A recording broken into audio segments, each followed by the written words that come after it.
Bonsoir à tous et bienvenue dans le Flash Info. Un conseil des ministres s'est tenu ce mercredi matin au palais présidentiel du Plateau. Conseil présidé par le chef de l'État Alassane Ouattara. Plusieurs mesures individuelles et communications ont été adoptées. Notamment, le gouvernement va désormais octroyer chaque année à la Société mathématique de Côte d'Ivoire SMC une subvention de 250 millions de francs CFA. Aussi, la Côte d'Ivoire sera en campagne de marketing itinérante dénommée Roadshow du 16 au 27 février prochain dans le cadre de l'opération de l'emprunt obligataire qu'elle s'apprête à lancer pour mobiliser 1 milliard de dollars, soit près de 500 milliards de francs CFA. Reportage. La Côte d'Ivoire veut mobiliser des fonds sur les marchés financiers internationaux. Un emprunt obligataire de plus de 580 milliards de francs CFA va être lancé du 16 au 25 février à Londres, puis à New York et Boston. Le Conseil des ministres de ce mercredi a adopté une communication à cet effet. Le Premier ministre sera donc à la tête d'une forte délégation, une délégation de haut niveau, et conduira donc une campagne de marketing itinérante au roadshow dans les capitales donc financières en vue de lever des fonds sur les marchés financiers internationaux. L'itinéraire, c'est d'abord le mardi 17 février 2015, la journée préparatoire à Londres, et ensuite c'est le 20 février que la délégation arrive à New York, le 23 février à Boston, et mardi 24 février, il y a le pricing à Londres. Le Conseil a aussi donné son accord pour le relèvement du niveau d'actionnariat de la Côte d'Ivoire à la Banque africaine de développement. Dans le cadre de l'augmentation du capital de la BAD, 36 016 actions, soit 36 160 unités de compte, qui représentent environ 28 075 milliards de francs CFA, ont été allouées à la Côte d'Ivoire. Le Conseil a donc autorisé la souscription de notre pays aux actions disponibles.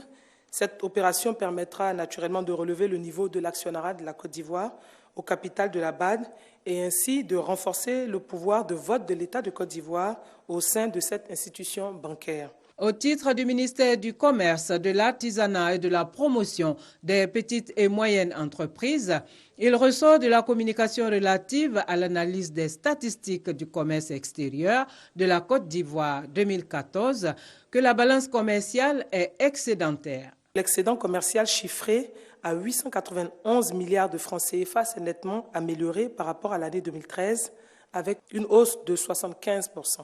Cette hausse en 2014 s'explique par une faible diminution des exportations d'environ 361 milliards de francs CFA contre une baisse plus importante de 745 milliards de francs CFA au niveau donc des importations.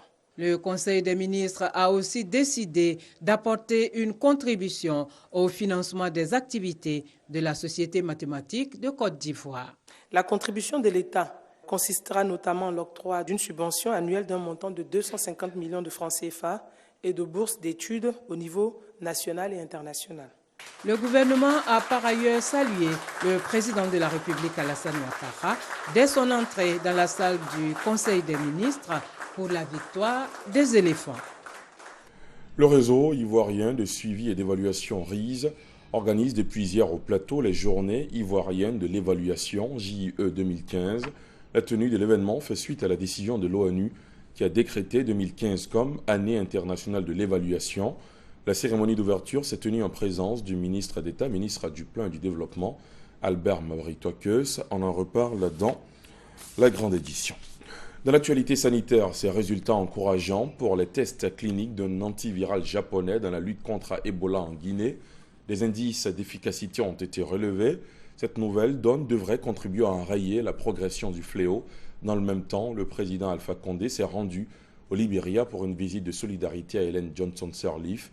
À l'ordre du jour, les progrès de la lutte contre Ebola. Les terroristes nigérians de Boko Haram ont attaqué une position de l'armée tchadienne dans la ville nigériane de Gambourou. Information donnée ce mercredi par une source militaire tchadienne. Un soldat tchadien a été tué et près d'une dizaine ont été blessés. Plusieurs éléments de Boko Haram auraient également été tués. 3 véhicules des insurgés ont même été détruits. Pendant que 29 migrants mouraient de froid en pleine tempête dimanche au large de la Libye, quelques 300 autres partis en même temps ont disparu en mer, selon le récit de 9 survivants arrivés ce matin sur l'île italienne de Lampedusa, selon les éléments recueillis par le Haut Commissariat de l'ONU aux réfugiés HCR et l'Organisation internationale pour la migration OIM. 4 bateaux pneumatiques sont partis samedi d'une plage à 15 km de Tripoli en Libye, chargés chacun de plus d'une centaine de migrants venus d'Afrique subsaharienne, essentiellement des hommes mais aussi des adolescents.